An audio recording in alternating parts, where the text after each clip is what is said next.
Hello students, welcome to EPG Pathshala. I am Dr. Ranjit Singh from Environmental and Industrial Biotechnology Division, the Energy and Resources Institute, New Delhi. Today we are going to talk on modules biopesticides and biofertilizer under the paper Environmental Biotechnology.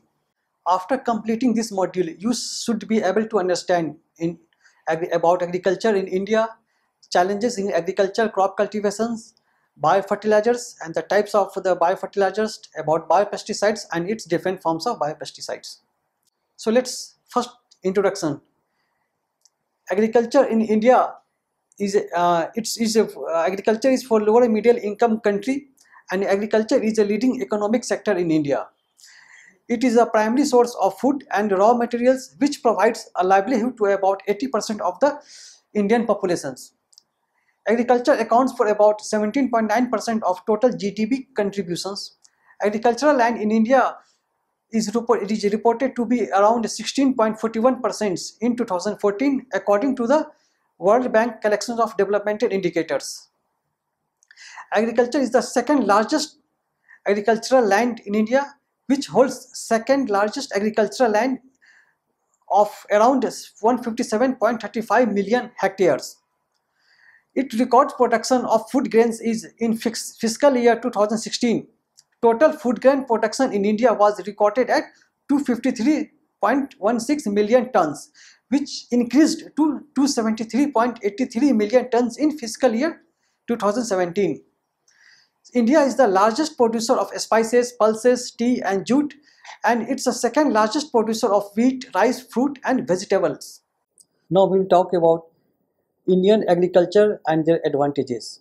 Agriculture in India is influenced by many factors. If we see the agriculture production in fiscal year 2017, in 2017 the food grain production was around 273.83 million tons. This food production was due to a robust demand of the agricultural products, and a large population is the key driver of demand for these agricultural products. In the 2020 to 2021, there is a huge demand for the food grain productions. It is estimated that 280.6 million tons of food productions will be demanded in fiscal year 2020-21. This high demand of food production is due to attractive opportunities, increasing demand for agricultural inputs such as hybrid seeds, fertilizers and other agricultural inputs. The other factors that influencing the agriculture in India are competitive advantages like high propositions of agricultural lands. About 157 million hectare lands of available in India for agriculture purposes. The policy supports, it play a very important factor in agriculture in India. There are many government schemes that helps in developing organic clusters and make available chemical-free inputs to farmers that helps the farmer to increase their agriculture productivity. So this is a decade-wise agriculture progress in India. In 1950s, agriculture was a stagnation. It was due to low growth in crop and grain productions. In 1950s, there were only 0.4 to 0.1% per hectare of the agriculture productivity. But in 1916 to 1980, there were some pioneering work from the agricultural scientists, and efforts of these scientists helps the farmer that leads to the green evolutions, as well as high yield variety of seeds, increased use of fertilizers and irrigation that resulted in a significant spike in productions. This work of the scientists helps to attain food security and reduced import of food grains. In 1980 to 2000s, there were expanding cereal productions, economic reforms introduced which leads to greater encouragement to exports. Surplus of production of agriculture commodities were domestic demands.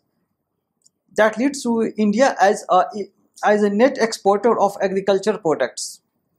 As a consequence of that, there were an increase in population and a strong income growth. That was a very advantageous stage for the agricultural productivity in India. Now we will discuss about challenges in agricultural crop cultivations and promotion of biofertilizers. rain-dependent agriculture. About two-thirds of area of the agricultural lands in India is on rain dependent, and its adequate irrigation facilities. Indian agriculture has continuous fragmentation of land unfavorable for adaptation of technologies. The cost of cultivation soared at a high rate, and food security and safety becomes a scarcity challenge for the Indian agriculture. The growth in agricultural production during the last 3 decades has been accompanied by a sharp increase in the use of chemical fertilizers. The Green Revolution brought impressive gains in food production, but with insufficient concern for sustainability. Therefore, dependence on the chemical fertilizers for future agricultural growth would see further loss in soil quality and possibility of water contaminations. So, what are the causes of declining crop productivity in India?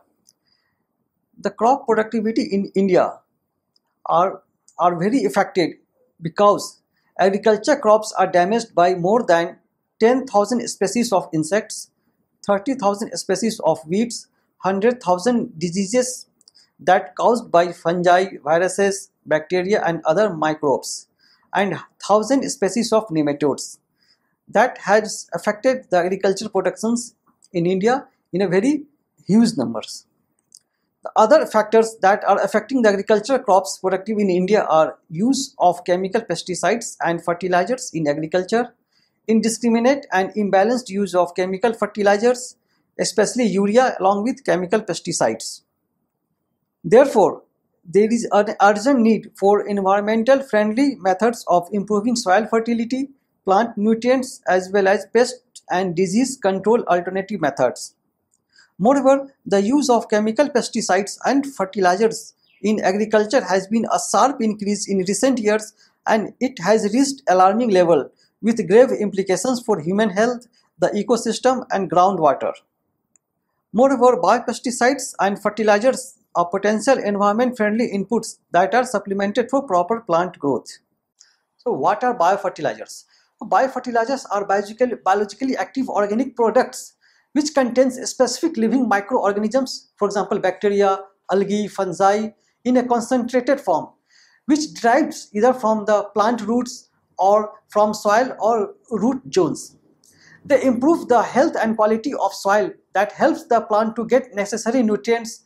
The biofertilizer activates the soil microorganisms, thus restoring the soil's natural fertility and protecting it against the diseases and droughts, which stimulates the growth of agricultural crops. So when biofertilizers are applied to seeds, plant, surfaces and soil, they help in colonize the rhizosphere and promote growth by increasing the supply of availability of nutrients to the host plant.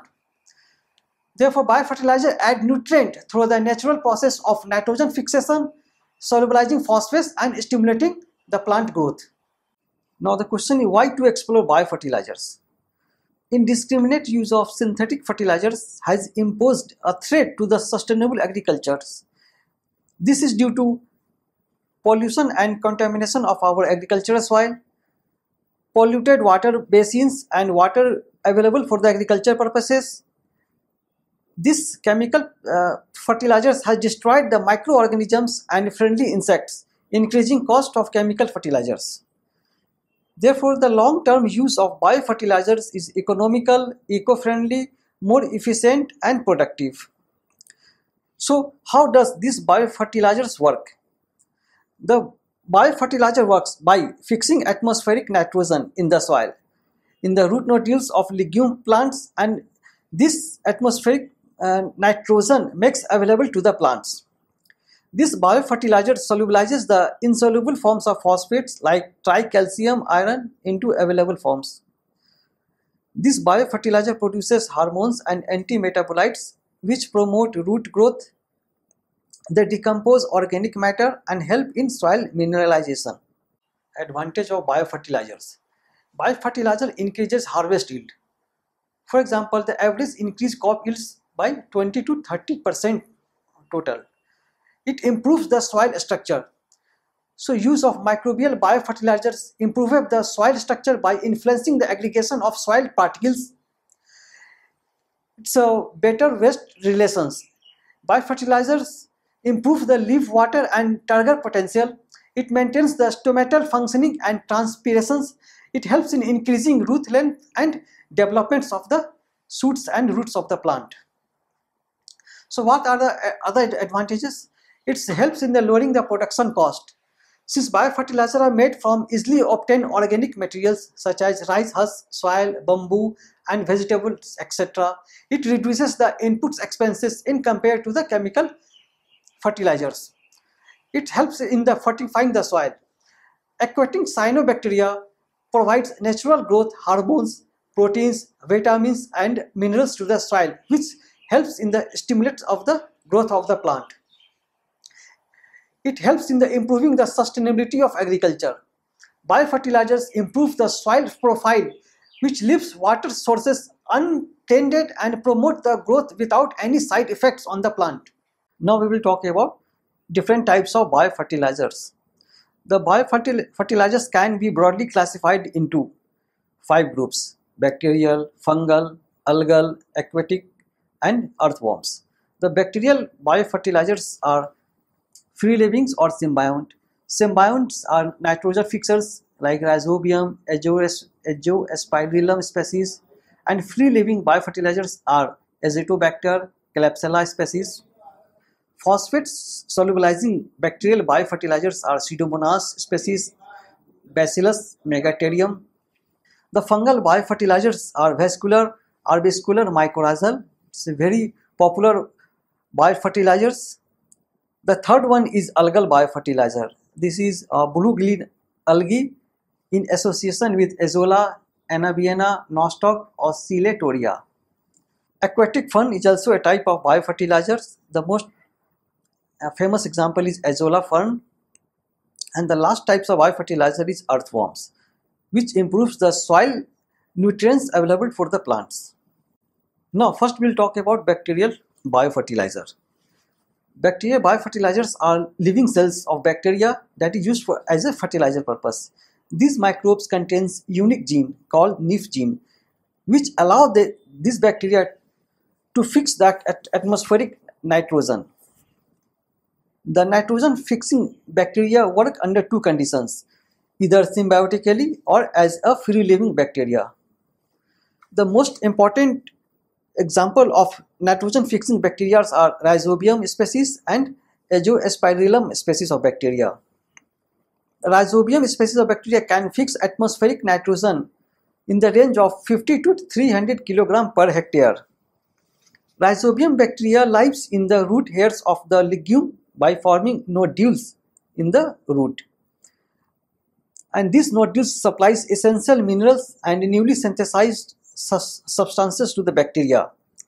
The symbiotic bacteria makes an association with crop plants through forming nodules in the roots. The free living bacteria do not form any association but live freely and fix atmospheric nitrogen. The diagram showing the Rhizobium, which is forming a nodule in the plant root, which is a nucleation center for the atmospheric nitrogen inside the soil. So this is the left diagram is showing the Rhizobium as the biofertilizers, and the right diagram is a Rhizobium bacteria inside the root nodules. The second most famous example of symbiotic bacteria is Azospirillum. Azospirillum, mainly present in cereal plants, inhabits both root cells as well as surrounding of roots. This Azospirillum bacteria forms a symbiotic relation and increases nitrogen fixing potential of the cereal plants. Azospirillum is recognized as a dominant soil microbes. Considerable quantity of nitrogen fertilizer up to 50-30% can be saved by the use of Azospirillum inoculants. Hence, these species of bacteria have been commercially exploited for the use as a nitrogen supplying biofertilizers. Now we will talk about free living bacteria. Free living bacteria are large number of non-symbiotic bacteria which does not form any nodule but makes association of living in the rhizosphere be present in the soil. These free living bacteria are 2 types, Azotobacter and Klebsiella. Azotobacter is a heterotrophic, free-living nitrogen-fixing bacteria present in alkaline and neutral soils. Apart from its ability to fix atmospheric nitrogen in the soil, this free-living bacteria can also synthesize growth-promoting hormones such as auxins and gibberellins that improves seed germination and helps in the plant growth promotions. Many species of Azotobacter also exhibit fungicidal properties against certain species of fungus. Hence, application of these free-living bacteria are in rice crops, maize crops, cotton, sugarcane, pearl millets, vegetable and some plantations crops. So types of biofertilizers. The biofertilizers, as we discussed earlier, here is the summarized version of the types of biofertilizers again. The biofertilizers are mainly nitrogen fixers, phosphate solubilizing microbes, sulfur solubilizing microbes, plant growth promoting rhizobacter, it could be fungi, ferns and other mineral utilizations microorganisms. The nitrogen fixer can be through bacteria or through blue-green algae. The bacterial groups contains many species of bacteria. For example, Rhizobium, Azotobacter, Mycobacterium, Azoaspergillum and Bacillus species. The blue-green algae groups contains Anabaena, Nostoc, Toliphotoxis, Anabdopsis. The fungi biofertilizers could be root endophytic fungi, plant growth promoting fungi, and the fern can be Azolla folliculocytes, Azolla rubella. Categories of biofertilizers. The biofertilizers are classified into two categories. The first one is nitrogen fixing biofertilizers and the second one is phosphate solubilizing biofertilizers. Nitrogen fixing biofertilizers, it fixes the atmospheric nitrogen into the forms which are readily usable by the plants. These include Rhizobium, Azotobacter, Azoaspergillum, blue-green algae and Azolla. Where Rhizobium requires symbiotic association with the root nodules of the plant, especially the legumes family of the plants, which fixes the nitrogen other than the nitrogen independent. The phosphate solubilizing biofertilizers are the microorganisms which secretes organic acids, which enhances the uptake of phosphorus by plants and by dissolving rock phosphates and tricalcium phosphates. Phosphate solubilizing microorganisms are particularly valuable as they are not crop specific and can benefit all types of crop plants. This is an example of major biofertilizers and their target groups. For example, Rhizobium, it is used for leguminous crops, for example pulses, wild seeds and fodder. Azotobacter used for wheat, rice and vegetable crops. Azoaspergillum, it is used in rice and sugarcane crops. Blue-green algae for rice, Azolla for rice also, and phosphate solubilizing microbes, it is used for all types of crops. What are the objectives of producing biofertilizers in India? In India, the production of biofertilizer is promoted by National Biofertilizer Development Center, which was set up in 1987. The main objective of this development center was to produce and market biofertilizers of the required quality, isolate and maintain biofertilizer strains which is suitable for various agroclimatic regions. This center is involved in training of agriculture and extension workers to promote biofertilizer through field demonstrations, prepare quality parameters, test sample of biofertilizers produced by others. It also involved in providing technical and financial assistance to units producing biofertilizers. Now we will talk about advantages and disadvantages of biofertilizers. The advantages are the biofertilizers are inherently less harmful and less environmental load, but it has low effect. The biofertilizer is designed to affect only one specific pest or in some case a few target organisms.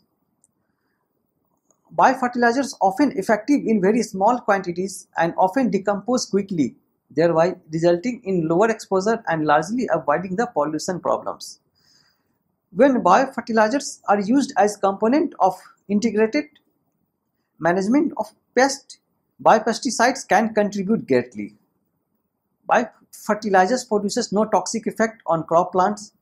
Biofertilizers are cheaper than chemical fertilizers and increase yield by 50 to 20%. It produces growth factors, for example, acetic acid, gibberellins, biotins, and vitamin B that catalyzes growth of crop and yield.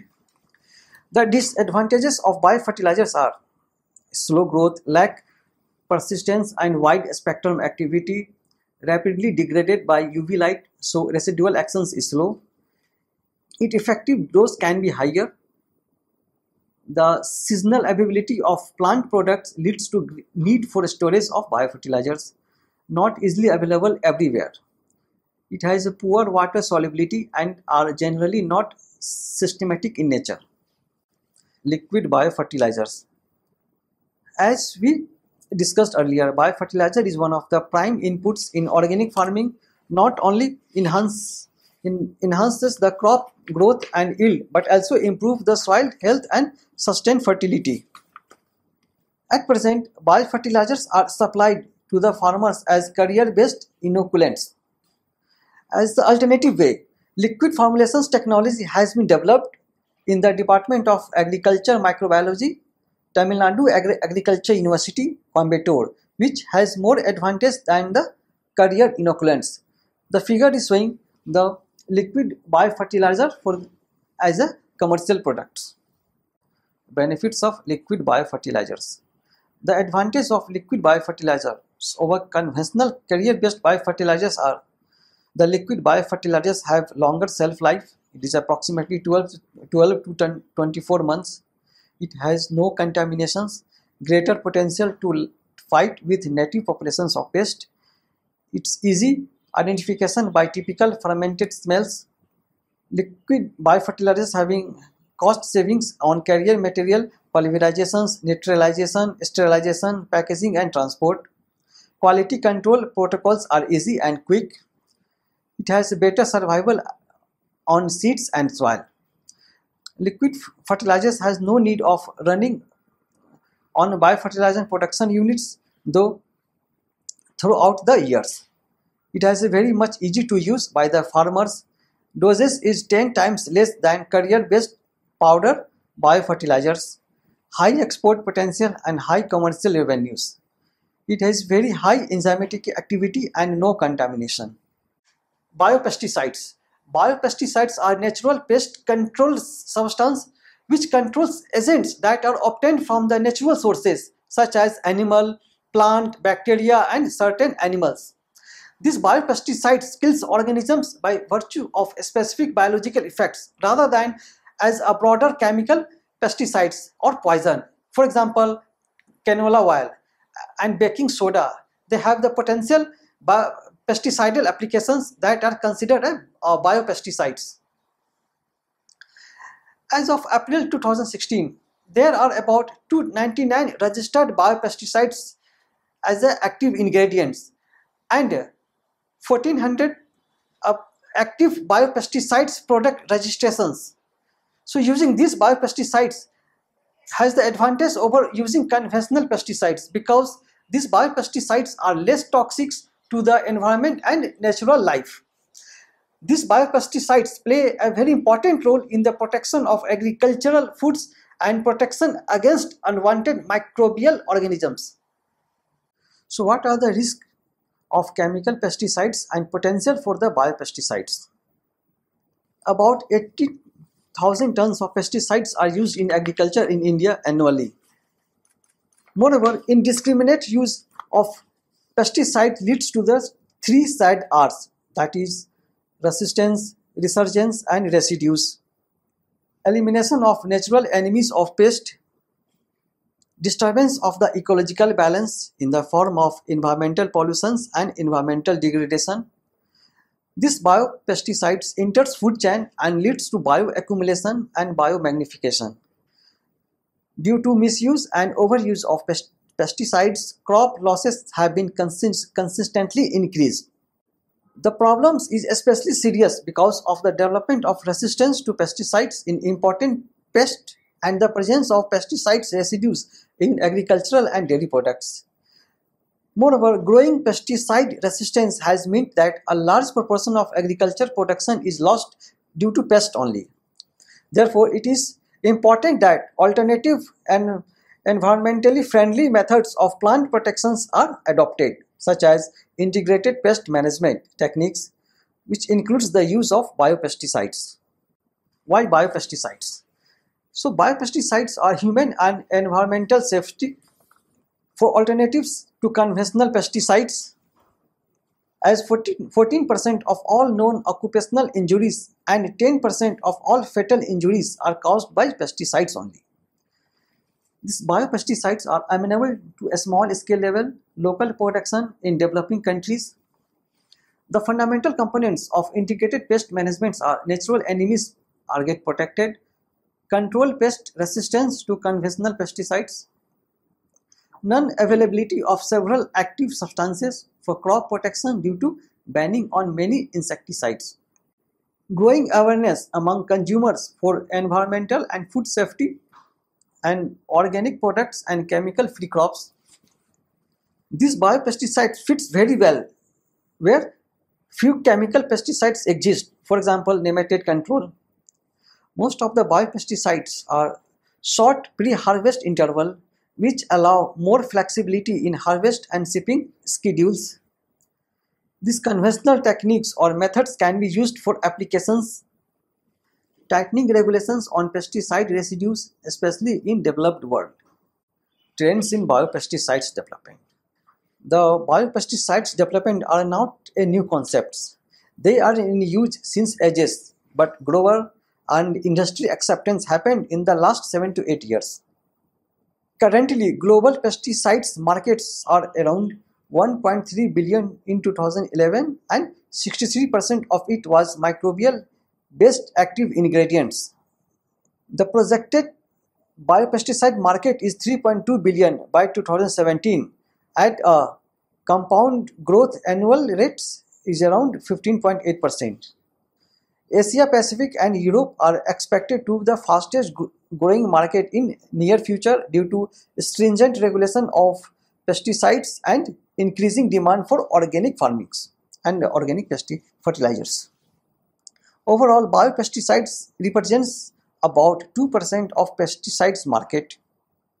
The growth is hindered by well-established crop protection, chemical market, variable efficiency of biopesticides, less awareness among growers.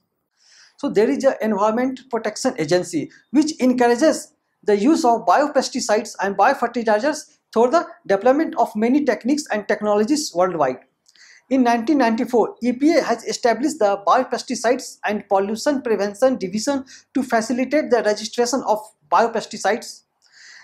This agency promotes the use of safer pesticides, including biopesticides, for example, as components of integrated pest management programs. The division also coordinates the pesticides environment stewardship program.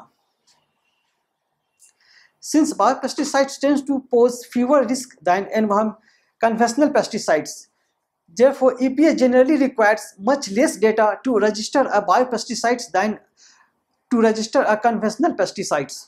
In fact, new biopesticides are often registered in less than a year as compared to an average of more than 3 years for conventional pesticides.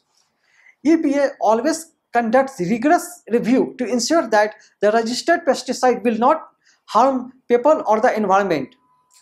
For example, EPA is ensure that the registered pesticide is safe. The agency required that registrants submit the results of a variety of studies, including the informations about the compositions of the biopesticides, its toxicity effect, degradation, and other characteristics of the pesticides. Classes of biopesticides. The biopesticides can be classified into 3 types. The first one is biochemical pesticides. These are naturally occurring substances. These biopesticides control pest by non-toxic mechanisms, interference with mating such as insect sex hormones, or pheromones, as well as various scented plant extract that attract insect pests to traps. Plant extracts, pheromones, and fatty acids, natural plant growth regulators. These are some examples of the biochemical pesticides. The other examples are ivermectin, pyrethrin, spinoxids from natural products. The second class of biopesticide is microbial pesticides. It consists of microorganisms, for example, a bacterium, fungus, virus, or protozoans as the active ingredient. It can control many different kinds of pests, although each separate active ingredient is relatively specific for its target pest. For example, fungi can control certain weeds and other fungi that kill specific insects. The example of microbial pesticides are strains of Bacillus thuringiensis or Bt species. As strains of the Bacillus species of bacterium produces a different mix of proteins and is specifically kills certain species of insect larvae. For example, certain strains of Bacillus subtilis, Bacillus pumilus, Pseudomonas species and Streptomyces species increases yield and prevent plant disease by outcompeting plant pathogens in the rhizosphere, thereby producing antifungal compounds and by promoting plant and root growth. Certain viruses also exercise biopesticides, for example, Cydia, Pomonella, granulosis virus, cytoplasmic polyhedrosis virus. Fungi. In fungi class, they are Aspersonia, Aleurodes, Metarhizium, Anisophilae. The third class of biopesticides is plant incorporated protectants. These are the pesticide substances that plant produce and from genetic material that has been added to the plant. For example, plant producing beta toxins. Scientists can take the gene for the Bt pesticidal protein and introduce that gene into the plant's own genetic material. Then the plant, instead of the Bt bacterium, manufactures the substance and destroys the pest. What are the advantages of using biopesticides and biocontrol agents? The biopesticides are derived from animal, plants, and microorganisms such as bacteria and fungi and other sources. These biopesticides are inherently less harmful in compared to the conventional chemical pesticides. These conventional pesticides are more target specific than chemical pesticides, which affects not only the target pest and their close relatives. In contrast, chemical pesticides often destroy friendly insects, birds, and mammals. They are often effective in small quantities. These biopesticides decompose quickly and do not leave problematic residues which have any potential environmental effect. This flow chart diagram is showing the mass production of mycorrhizal biofertilizers. In this process, this is a commercial utilization of mycorrhizal fungi that is a bit difficult because of the obligate symbiotic nature and difficulty in culturing on laboratory media. In this procedure, tank for mass cultivation of mycorrhizal biofertilizers were taken. In this tank, water were sprinkled with vermiculite. Then maize seeds were sowed in the furrows of the tank. This in the fourth steps you can see sowing the seeds in the furrow. After that, fifth diagram is the top view of the overall tank, and then in the last step, vermiculite contained raised mycorrhizal infected maize plants. This is the procedures of how mycorrhizal biofertilizers are cultivated on the commercial scale for agriculture purposes. Storage of biofertilizer packets. The biofertilizer packets should be stored in a cool place away from the heat or direct sunlight. The packets may be stored at room temperature or in cold storage conditions in lots of plastic crates or polythene or gunny bags. The population of inoculants in the carrier inoculant packet may be determined at 15 days interval. There should be more than 109 cells per gram of inoculant at the time of preparation and 107 cells per gram on dry weight basis before expiry date. Development of fertilizers have some technical constraints and other related constraints. These constraints may be environmental, technological, infrastructural, financial, human resources, awareness about this technology, quality of this technology, marketing issues, etc. Therefore, the different constraint in one way or other affecting the techniques at production or marketing or at uses level. The technological constraints are the use of improper, less efficient strains of production, lack of qualified technical personnel in production units, unavailability of good quality carrier materials, or use of different carrier materials by different producers without knowing the quality of the materials. The production of poor quality inoculants without understanding the basic microbiological techniques. And the other technical constraints are the short shelf life of the inoculants itself. Infrastructural constraint. The infrastructural constraints are non-availability of suitable facilities for productions, lack of essential equipments, power supply, space availability for laboratory production, and lack of storage. The other infrastructure constraints are facility for cold storage, for inoculant packaging, financial constraint, non-availability of sufficient funds and problems in getting bank loans, less returns by sale of these products in smaller production units. The environmental constraints are seasonal demand for biofertilizers, simultaneous cropping operations and short span of sowing, planting in a particular locality, soil characteristics like salinity, acidity, drought, waterlogging, etc. Awareness on this technology. It's very important that we have awareness about this use of biofertilizers and biopesticides so that we can promote organic farming. So awareness will be on the benefits of this technology, problem in adoption of the technology by the farmers due to different methods of inoculation, awareness on the damage caused by the ecosystem by continuous application of inorganic fertilizers. So now it's a comparison between synthetic pesticides versus biopesticides. So we will discuss about some factors and what are the difference between synthetic and biopesticides. The first is cost effectiveness. Synthetic pesticides are cheap but high spraying cost, whereas biofertilizers are costlier but reduced number of applications. The second factor is persistence and residual effect. The synthetic has higher persistence whereas biopesticide has lower persistence. The knockout effect. Synthetic has immediate effect whereas biopesticide has delayed effect. Handling and bulkiness. Synthetic has easy but danger and hazardous, whereas biofertilizer is bulky carrier based liquid formulation and is easy. Pest resurgence.